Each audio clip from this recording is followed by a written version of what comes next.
So can everyone hear me? No? Let's see. Okay, I think now you can hear me. So hi everyone, I'm Maya and I'm the Vice President of Product Management at MyHeritage. And today we're going to be having a panel discussion about the future of DNA testing. I have to say, I am very excited. I know this is the last session of the day, but we have quite a distinguished panel here with us to cover this topic. So why don't we start by letting them introduce themselves so we can hear and talk a little bit about the future of DNA following that. So Roberta, why don't we start with you? Thank you. Just making sure it's turned on. My name is Roberta Estes. You might follow my blog. I write at DNA Explain, and I write often and a lot. And in the middle of each, you're laughing at me. In the middle of each week, I do a technical article, and on the weekend, I do my 52 ancestors, and I use MyHeritage a lot for both. I'm Yaniv Erlich. I'm the Chief Science Officer of MyHeritage, and it means that I'm responsible for all the algorithm development for DNA tests at MyHeritage. Prior to that, I was an Associate Professor of Computer Science at Columbia University. My name is Blaine Bettinger. I am also a blogger, and I blog not very frequently at thegeneticgenealogist.com. I'm also an author of several books about DNA. Great, so it's nice to meet you all, and let's meet the audience for a second. How many of you have taken a DNA test? Wow. So we have a very nice turnout here today. So I think this is the best audience to start with the topic of the future of DNA testing, and there's so much to be said about this topic. But actually, before we speak about the future, why don't we start with a warm-up question about the present? So if we look at the past year, what are your thoughts on what happened this year in the domain of DNA testing that you think sparked the most interest, or your interest, or the interest of the community? Are you looking at me, Maya? You're holding the mic. You can start. I couldn't tell if you were looking at me or him. That's right. Well, I'm going to answer then because I'm really excited this year. There are two things that I think have made a huge difference in the community at large. First of all is the theories of family relativity. And partly because that helps people verify, it helps you find cousins, it helps you verify your history as long as you take them as hints, because that is what they are. The second tool that I'm personally even more excited about is auto-clustering. And the reason is because you can use auto-cluster to break down brick walls. And so first you verify, but then you move to that, and you can look for commonalities in those clusters of surnames, of families, of locations, because while theories of family relativity help you verify what you have, the auto-clusters help you move forward. And I think that's really the future of where we're going, except I've probably gotten ahead of myself, so I'll hand it over to Yaniv. So I think there are two main things this year that will capture the community in some, I'm not sure that only in a positive way, but also in some very interesting ways. I think one is the advance of using genetic genealogy for law enforcement. I think we had many discussions in the community about it. People are split about the positives and the negatives, and we really saw a torrent of cases being solved. And I think this was kind of the moment for society to pay attention to genealogy as something beyond just some hobby that people do, but really to understand that there is some value and some impact that goes beyond what we just do personally within our own community. The second trend I think that we start to see in MyHeritage is part of this trend is this convergence between genetic genealogy and health. So really to start not just having kits and having tests for DNA for genetic genealogy, but really start to see more and more products trying to cross between these two domains and connect the DNA side of genetic genealogy with the ability to infer some health predispositions. So my answer is probably pretty similar to Roberta's. I think I'm a huge proponent of shared matching. I think it's probably among the most powerful tools we have as genetic genealogists. So whether it's manual or whether it's automated, using shared matching to target test and actually point towards particular ancestors by harnessing that power is immense. And I think it has the potential to break through immense brick walls if you test and target and find the shared matches you're looking for. Thank you for those answers. Now, obviously, the future of DNA testing heavily depends on the technologies that are available out there. I was wondering maybe if we can start actually by giving Yaniv the option to explain a little bit to everyone in the room.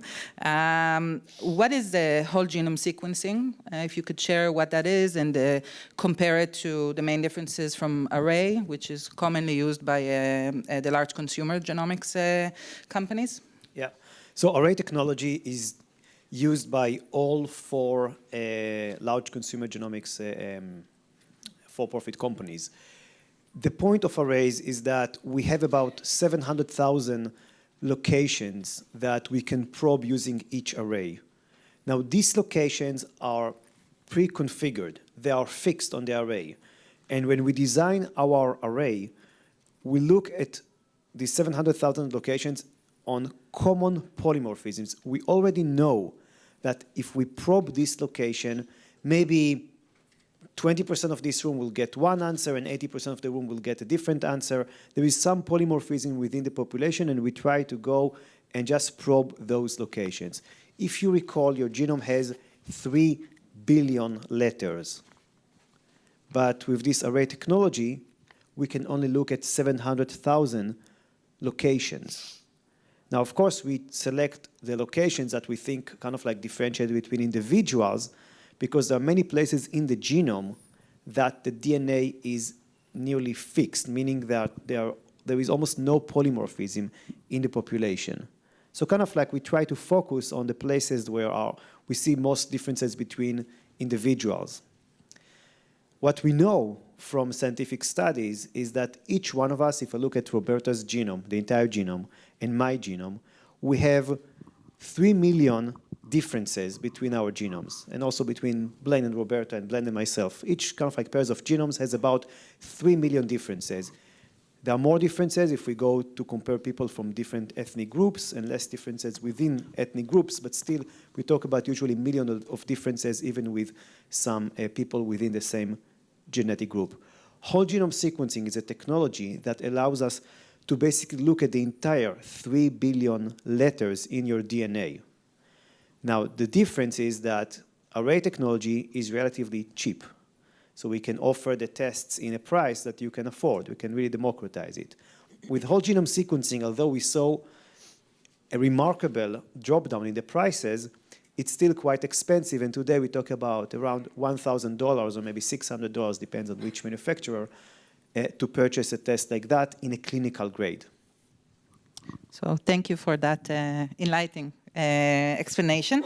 I would like to turn actually to Roberta and Blaine, to both of you, and get your thoughts on whole genome sequencing, and when do you expect to see a real impact from it on genetic genealogy, if at all, and if not, what are the barriers you think are there? Well, I'm never going to say never, because I've said never and I've had to retract it in my life. But I think that two things are going to have to happen in genetic genealogy before whole genome sequencing is something that we could use effectively. First was price, and that has come down dramatically. It's not there yet for the normal consumer. It would be there for us rabid people, because, you know, we'd do anything to do that. But the real kick is that there's no tools today. And, you know, you can have your whole genome sequenced, and you can sit there and look at it on the disk drive they have to ship to you because it's too large to get any other way, and you can't do anything with it. So until we, A, reduce the price can be reduced to a level that the normal consumer can afford, and B, we have the tools to work with it, I don't think we're going to see it in this field. I don't know when that might be, but I don't think it's going to be never, but I also don't think it's going to be soon. Yes, I think that's correct. So I've had my whole genome for 5 to 7 years and have done almost nothing with it because, again, we don't have the tools. So there are certainly some hurdles we're going to have to get over. One that Roberta mentioned, and that is simply storage. It's large. I think there's ways that that can be managed, but it's going to be expensive. The other thing, of course, is always going to be back compatibility. You aren't going to want to switch to a new technology that eliminates the people that have already tested on arrays. So that's always going to be an issue as well. There may be different levels of comparison that we have to deal with that. But those are some of the big barriers. None are insurmountable. It's just I think it's going to be time, and that's why I don't expect tomorrow we're going to have whole genome comparisons. But eventually, we certainly will. I think there's something else too, and you probably have thought of this, but most consumers haven't, and that's when we switch levels of the human genome. We went from 37 to 38. When we switch another level, then there's going to have to be backward compatibility, and if you're responsible for it and it's on your drive and it's not with the vendor who's responsible for doing that conversion, you're not going to be able to do it. I agree with you just on the back compatibility, but there are some freely available tools called like Liftover by UCSC University that you can actually switch coordinates quite easily. But yeah, it requires, I think, you really, I think, touch kind of like the points that the price is still not there. Also, we don't have the tools, and also the question is like, do we have killer applications for genetic genealogy? I can really think that for health, there are certain things with whole genome sequencing that you can do that you cannot do with arrays, for sure. But for genetic genealogy, I think the verdict is still out there whether we can deliver substantial more value to the users to justify the price difference. And also, I think the arrays, you can really download the file to your computer. Maybe you can open it with Excel. You know, even if you're not a programmer, you can still manipulate the data to some extent. With whole genome sequencing, once you get to kind of like gigabases of data, probably terabases of data, then it's really hard to actually manipulate it without being like a computer scientist. Well, thank you for that. And now that we kind of covered the technology, it would be great to hear what kind of new developments in DNA testing interest you most and why. Okay. Any of you? You can start. New developments. The thing that I'm really looking forward to the most is what I'm going to call artificial intelligence, although some people kind of cringe. But when we first started out, we had so few matches that we were excited over every match, no matter how small it was, and we hounded whoever it was for a tree and any information they might have. And then we got more matches, and now we have so many matches that you can't possibly work them all yourself. So we need the technology that the vendors offer. And they started out with the chromosome browser, which, you know, God bless MyHeritage, and because, you know, we have a good one and triangulation. And that helps us with individual matches. But now we're moving into a future where we need help with groups of matches. And we just can't do it ourselves. We are doing it on spreadsheets and with the tools we have, but I think as we move forward, we need that to evolve along with us to offer us things that we can't have today, like ancestor reconstruction, like an ancestor library, and things that will help us figure out where our DNA came from, even if we don't know who those ancestors are. So I'm looking forward to what I would call artificial intelligence in this field to help us make those breakthroughs. Yeah, again, my answer is very similar to Roberta's. It's automation. I would have put it as automation. So it's the process of taking bits of information and synthesizing information from that. Now, to me, that's also can be a little bit of a double-edged sword. So the problem I see is in the community, there is a tendency to accept the results of automation as being a result rather than a suggestion. So it's going to be an ongoing battle forever between automation and analysis. Not that that's a bad thing, right? The fact that we have things to look at, to analyze is fantastic. So I think there's going to have to be appreciation that automation isn't solving things for us. It's giving us new data, new evidence we can use. Another area I see a lot of potential for is artifact testing. This is a big area where so many genealogists and even scientists have artifacts with DNA that can be obtained and be useful for things like improving ethnicity analysis, for reconstructing DNA or sequencing DNA of ancestors that could potentially be very useful. I have a sample that I'm currently looking at from a stamp in the 1940s that it looks like it might potentially be successful. So I think there's just innumerable potential advances for and uses for that type of analysis. And maybe, we talk about artifact, gathering it from DNA information from artifacts, and I think maybe this is maybe the first application for whole genome sequencing that can really empower genetic genealogy, because there you can really use the whole genome sequencing, because you just have such small amount of DNA that arrays probably will not work. So that would be like a very interesting to test that and see if it works. I'm kind of like more, I have kind of like my half of my body is in genetic genealogy, the other half is in health. So kind of like I'm mingling these two personalities, and I'm excited about the development, and we see that in the scientific community, of what's called polygenic risk scores. So far, if you did like kind of like genetics and medical genetics, we could only tell you whether you have a predisposition for some rare, harmful mutations. If you're a carrier for cystic fibrosis, or if you're a carrier for sickle cell anemia, and many diseases that affect only a tiny part of the population. Whereas in the past year or 2 years, we start to see the advance of what's called polygenic risk scores, and I'm going to explain them more in my talk tomorrow.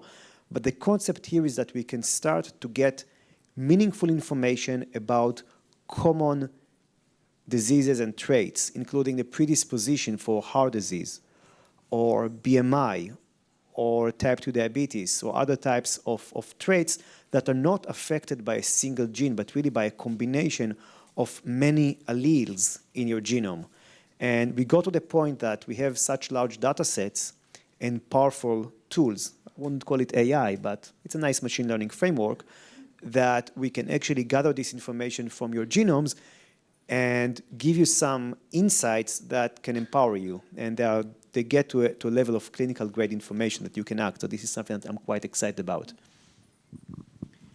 I want to add just a comment. Even if with an artifact, even if we could do the array, if it's possible to do the whole genome, we want to do it because you can't get a second artifact. Sure. Yeah. So you want to do everything you possibly can so that you have whatever you can get that's available for analysis in the future.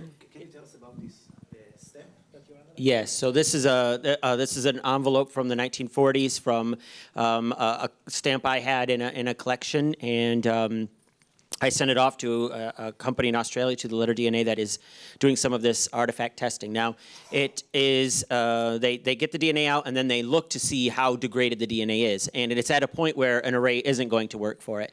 And so if I want to progress to the next level, they were able to determine that it is Y, because they could get the Y chromosome information. But if I want to go to the next level, now I do have to do whole genome sequencing. And so that's a point where I'm going to have to decide whether or not I want to spend that much money on that artifact. And I think maybe another exciting area, or technology maybe, that is going to affect genetic genealogy is the ability to impute genetic information. So how many of you heard about genetic imputation? Okay, so kind of like, let me explain the concept, because it's about like 30% of you heard about it.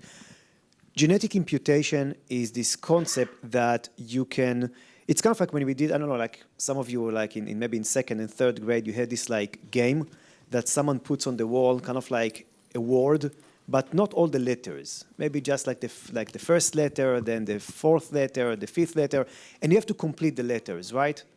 Now, if you think about it, if it's in English, right? We play this game in English. Each letter has 26 possibilities, and the second letter is 26. Like you have 26 squared, and the third letter 26 to the third, and you have kind of like an immense search space to guess the word. Yet most of you, if you are like familiar with your native language, which most of you are, you can really, like in few guesses, you can really get the word, because there is some connection between the letters. For instance, in English, if you have a Q, you always have a U after that, right? So you can start to guess the letter. The same thing is with genomic information. Even if we see pieces of the genome, we sequence this artifact, and we don't get everything because the DNA is degraded, we just get some pieces, bits and pieces. Still, we can complete the information because there is some connection, there is some covariation between places in the genome. So we can use this technology really to take degraded DNA samples or samples that we didn't see everything in the genome, and really complete large parts with quite high accuracy. Thank you for that.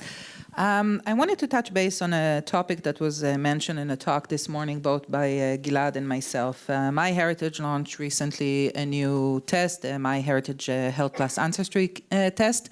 And we know we're not the only company, obviously, in this domain, and I'm sure more companies will follow suit. We do see that our past tend to impact our future, and I would love to get your opinion about the connection between genetic genealogy and health. Do you want to go first since I've been stealing it? Well, I think I mean certainly there's a lot of potential there because you're targeting an audience that's obviously interested in DNA, period, and so it's sort of a welcome new addition for people that are in that area. Now, the other thing is, I think for genealogists, there's a lot of potential there as well. So the connection between having all of this tree data and now having the DNA results means we could potentially start to incorporate those, right? So not only might this be a tool for learning about yourself, but it's a tool for potentially learning about your ancestors, which could be just as interesting. So, my brain is one that thinks of it from the standpoint of genealogy and ancestry. So I think of this as being another tool, but potentially we can incorporate into the stories of our ancestors and enrich that information as well. So I think there's all sorts of potential in both directions. So since he took that perspective, I'll take the other one. Just because our ancestors didn't show that they had breast cancer or heart disease or any of the diseases does not mean that we didn't get a recessive from both parents and we might have a predisposition to it. And even if we do, that doesn't mean we're going to exhibit or contract the disease. And the things that we test for today are, with only a couple minor exceptions, are actionable. And we can look at other factors to reduce our risk, because I have my MyHeritage results back for health, and I have also tested with the other companies and Prometheus and all of them because I was writing an article. But my point is this is not cast in stone. This is information we can do something about if we want to, if you want to know. And I think that it is also genealogically relevant, because when you start looking back at death certificates for like 4 generations and you say, oh my, they had some form of kidney disease, that causes us to maybe look at something, which means maybe we're going to be screened more often, or maybe we're going to change our diet, or maybe we're going to think about things that we might not have thought about before. So I find them not only genealogically relevant and interesting, but I personally have a health story that I will be sharing tomorrow about what I did with my results. Waiting for that session. So Blaine talked about the connection with the ancestors and kind of like how maybe diseases inherited. But I also want to emphasize that, yeah, in part, the diseases that your parents suffer from, you have higher predisposition to suffer, but there is also some component that is environmental component beyond DNA. And maybe Netherlands is the best example to think about it. So if you look at in 1850, if you look at the height of people in Netherlands, they were the same as American, right? Average, I don't recall the height, but it was very similar. But if you look today, and also how many of you have in your door, you look the peephole in the door, mine is actually quite like high over there. I have to stand on my toes to look through that. So, and here we have here the people that are the tallest in the world, basically. This is the tallest nation in the world, in Netherlands. And the reason is not genetic, because the alleles didn't have enough time to change. It's really the food and the environmental factors that favored this trait over here, and really we see this increase. So the test that we do at MyHeritage, we try to take the current information that we have and give you these predispositions. And I do expect that these predispositions, because environment will change in 50 years from now, will not be the same for your kids or your grandchildren. Thank you. So before we turn to the audience for some questions, I just wanted your final thoughts on this one. Could you give me your forecast for the next 10 years? Where is this domain headed? Whoever wants to start first. I will go with some crazy things, okay? So I will go with the crazy stuff. So first, yeah, AI to organize information, and we're going to see this tight connection between DNA information and the ability to search unstructured data, namely genealogical information. DNA is great because it's structured. The files are very easy to query. Genealogy data is a mess, right? Because everything could be a piece of genealogy information, and somehow you need really AI to organize it and to think about how to make it, to get a structure from the data. That's one thing. Another thing that I think we're going to see is, and this is maybe goes even beyond genetic genealogy, but I do believe that we're going to see DNA sequencers that are far more ubiquitous. Right now, DNA sequencers, we put them in labs, we keep them in the labs, and you send your samples. I do believe in the future we start to see at-home sequencing, because these sequencers are getting smaller and smaller.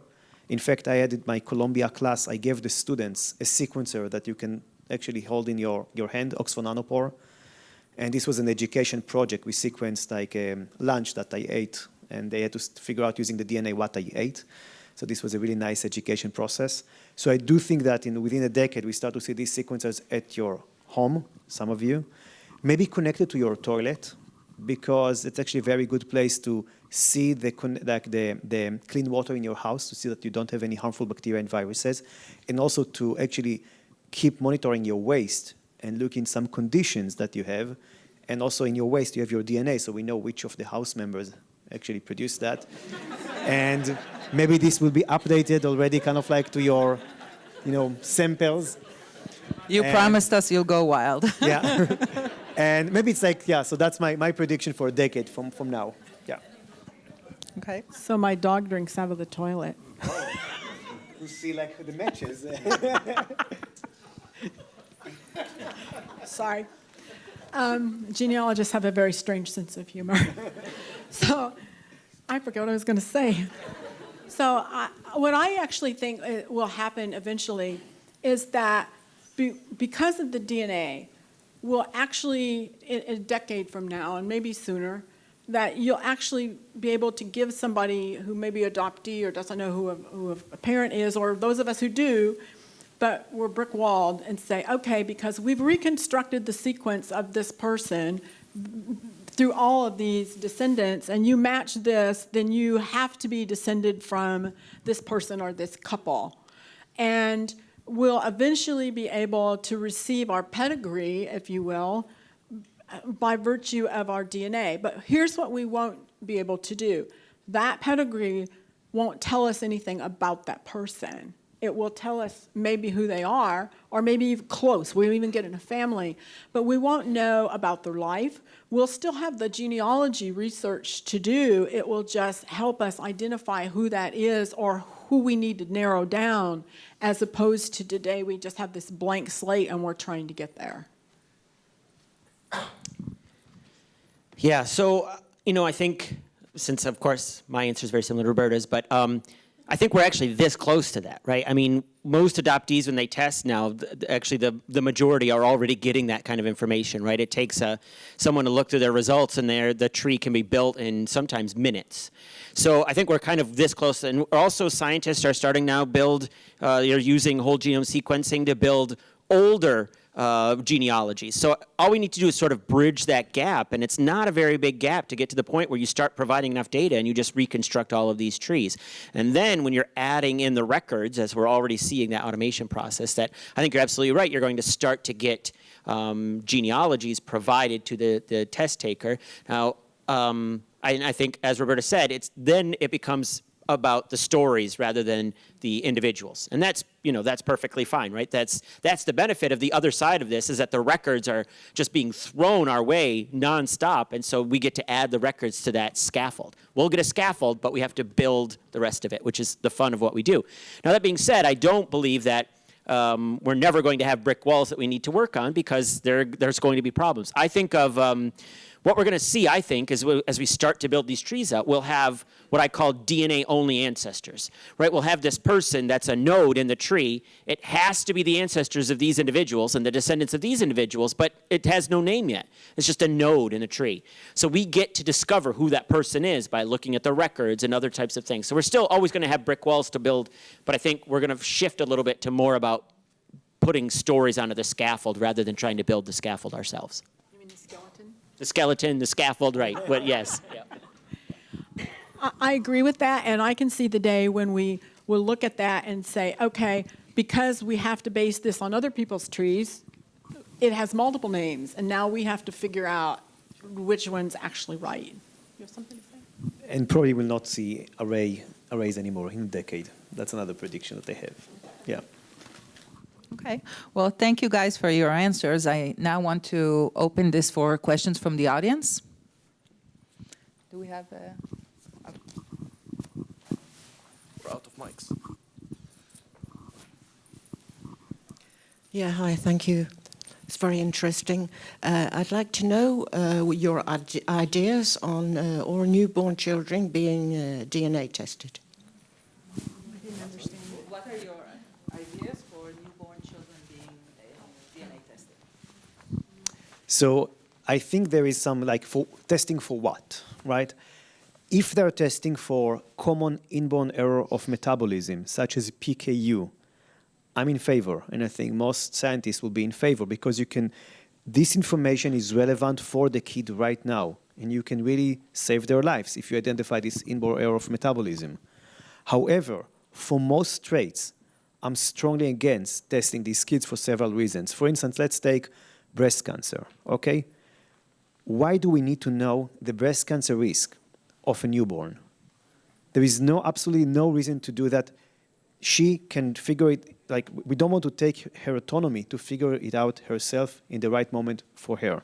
Second, the risk is probably not calibrated correctly because right now we know that, let's say BRCA1 and BRCA2, the lifetime risk is 80%, but environment will change. We have also new treatments. We have also other things. So breast cancer, in 2070 will be totally different than what we experience it today. So I think also it's like this information is basically almost useless to think about. So I'm against trying to do very predictive, in adulthood from children. I wasn't thinking about the health aspect. I was thinking about carriers. All over the world, there are a lot of children that are abducted. Mm-hmm. And it would be a good way to find them. So the question was about children that were abducted, more for genetic, I guess for genealogy, and I don't know if you guys want to answer that. I'm going to answer that. My daughter was abducted when she was a child. And she's in her 40s today. So clearly we weren't doing DNA sequencing at the time. But for the time she was gone, I had no idea if she was dead or alive. She was recovered a few weeks later. So I have no regrets, if you will. But if I had it to do over today as a parent, I would have my child DNA sequenced simply for that reason. And I'm speaking only as a parent here, that's as a mother. Yeah, I mean, obviously this is a tough issue, right? So I guess my initial thoughts on it are that I have a hard time justifying testing when it's largely, testing a newborn when it's largely to benefit other people rather than the newborn when you're not giving the newborn that choice. So that's where I kind of fall on that. I have a tough time with it, so it's a tough one. If we test them, that doesn't mean we have to put them in a public database. So, and I realize we're talking about MyHeritage where we test, and it does go into that database. But, if you're making a personal decision, you could choose to test them and have that information in case you ever needed it where it's not in a public database. I lived in the States when my son was born, and because there was a lot of children that were abducted, we had his handprints. Mm-hmm. So that they put them in the database. Yeah.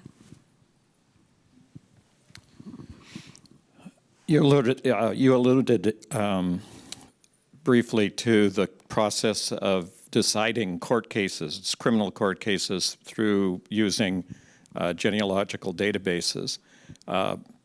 do you see any future where the regulations that are going to be imposed based on privacy and other arguments may kind of derail the whole process of doing genealogical DNA testing? Do you want to take it? Or I can. So obviously, I mean, there's a lot to that question, and of course, it'll vary by jurisdiction, right? So every country is going to have to come with its own answer here. So my concern, of course, is that if there were to be any regulation imposed to address law enforcement use, I worry about that because I don't have enough faith that it's going to be done in a way that addresses law enforcement use without globally having effects that they either don't foresee or don't care about. So I worry about legislation from the standpoint where I think it would have an impact inadvertently or intentionally on genetic genealogy. So that's always going to be my concern. Whether that happens or not, I don't know. I actually don't believe there's going to be a huge push on legislation in any way, actually. So I'm not too concerned about it. But I do believe if it were, it wouldn't be a good outcome. So. I'm almost certain that there will be no regulation on that. And the reason is that usually we give law enforcement agencies more leeway than regular citizens. If a regular citizen can search a database under the terms of the database, then also law enforcement agents, like usually, can do that. If you can search Facebook, also cops can search Facebook, right? So I think if the burden lies on the companies like us, and we don't allow law enforcement agencies to search our database by the terms of use. And other companies, some of them do the same, and some of them decide to open their database to law enforcement. Let me kind of give you another example that might give that direction. Some time ago, there was a big problem in the United States with the Social Security Death Index. The government basically claimed that there was privacy issues there, and it removed it from many of the genealogical websites. That's the kind of interference that I'm kind of alluding to or talking about here. I don't see regulation where because it's not government data, it's like citizen scientist data basically and private companies. I think in the US, under like basically the Fourth Amendment, be very hard for the government to basically shut down these databases. Even also First Amendment, because it's like freedom of speech, basically, the ability to express yourself in this database. So I don't expect a regulation that will shut down these databases or shut down searches. I'm not sure there's any limitation on what the government can do. I think there is a constitution. I believe there is a constitution. Yeah. I have a comment because I think this is one reason education is so important. Not just education for us, but the new education initiative that MyHeritage has put out there, because I think it will educate a lot of people and it makes the educational resources available. And the people, if that were to become an issue, then the legislators would also have the ability to reach out to that education even if they haven't tested. And I think that education is increasingly more important because I keep hearing in social media groups and in wrong answers, ill-informed answers. And I think, one of the things Blaine and I have been doing for 15 years now is educating people. That's our focus. And you in a different context, but Blaine and I educate the public, the entry-level people. And I think that's increasingly more important. And you're important there too, because now you know of these resources, and we all have to be ambassadors in this field. Now the DNA testing we are mostly using now is autosomal DNA testing, but is there a future for the testing of mitochondrial DNA, xDNA, the mother line back, and the Jew which man takes? Will MyHeritage do something like that, or that's overplayed now? The deep ancestry, which could be interesting also. We're up here going, who's going to... Okay, I'm going to take the general question, and I'm going to hand it to Yaniv for the MyHeritage. I'm going to tell you absolutely why mitochondrial and X, which is actually an autosome but isn't reported yet at MyHeritage, are absolutely critical in some instances of genealogy. I was up the night before I left until 4 in the morning because I'm at a brick wall in the right place, the right time, and the right religion through mitochondrial DNA, and I can't get there any other way.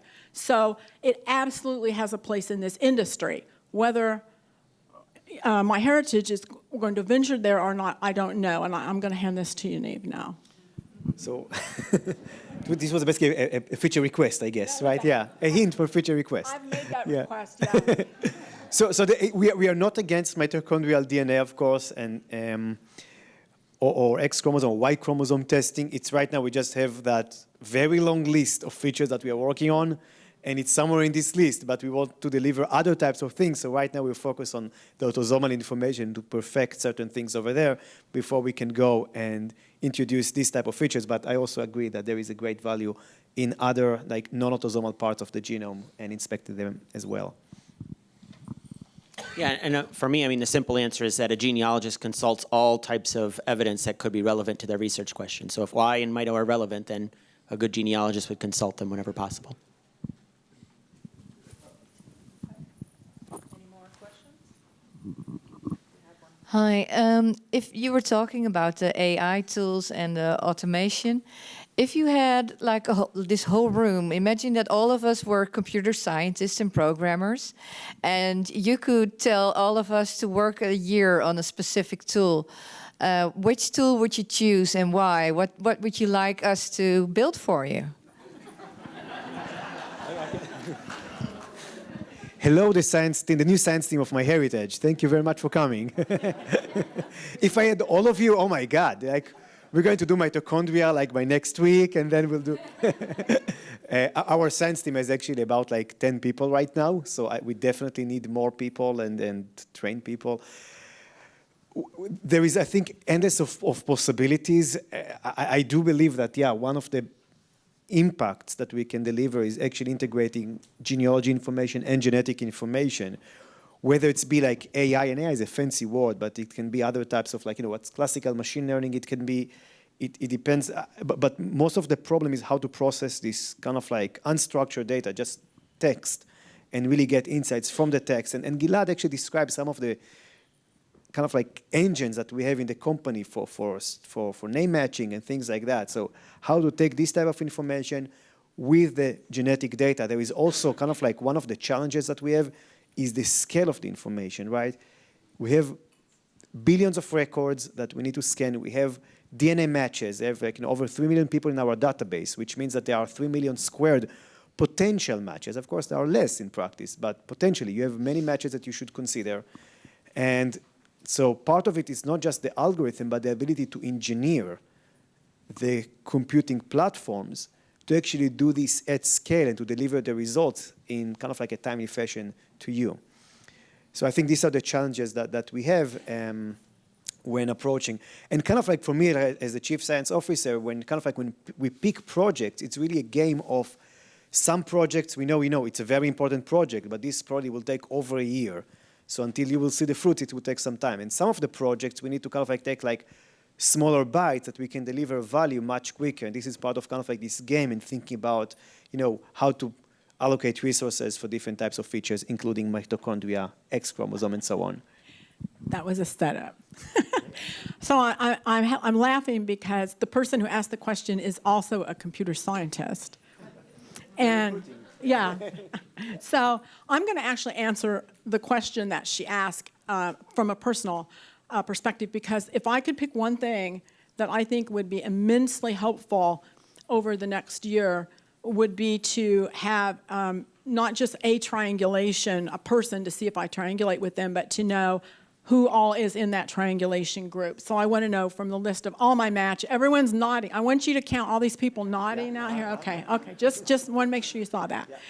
Because that would be immensely helpful to know who actually goes with that group, because it would go with the auto clusters. In fact, gosh, you could just put a little triangle in those little auto clusters boxes. Okay. And yeah, so he's over here going, oh, great. But that's, I think, if I had to pick just one thing, I think that would probably be the single most. Now, there is not just one thing. There is a long list, which I would be happy to provide you. So I want a segment database. I want, when I figure out what DNA belongs to what ancestor, I want to be able to push a button and submit that to the segment database. So when I'm out mapping my chromosomes, or I figure out this is a match and these are the pieces of DNA that we share, what happens is I might record that information, but unfortunately we all work as islands when we do that. That information is not put together in any sort of collaborative way. So if we could, assign a piece of DNA and figure out it came from this ancestor, and as I said, push a button that says submit to the segment database, right? Then that starts building and building and building, and then we can use it in reverse, right? We can use assigned DNA to ancestors to tell us about our own tree. So we just need a segment database, that's all. I have a question for Blaine. First of all, I agree with Blaine, but I want to know how you would control that, because Blaine's an excellent genealogist. He would submit something that I would trust because I know him, but somebody else looked at something that somebody copied from a tree and they submit something that's in conflict. How do we control that? Yeah, see, that's actually something I'm not too concerned about, believe it or not, because it's the same thing for a universal family tree, right? It's the same problem you have about that. But for me, it's just big data. You throw enough data at something and it resolves itself like that. So I think, once we have enough people working on ancestor X and we have an outlier from person Y that submits the data, it shows itself as an outlier when you look at the data. So I'm not too concerned about that. It'll certainly be a problem initially, but over time with enough data, it just resolves itself. Okay, so thank you everyone for taking the time.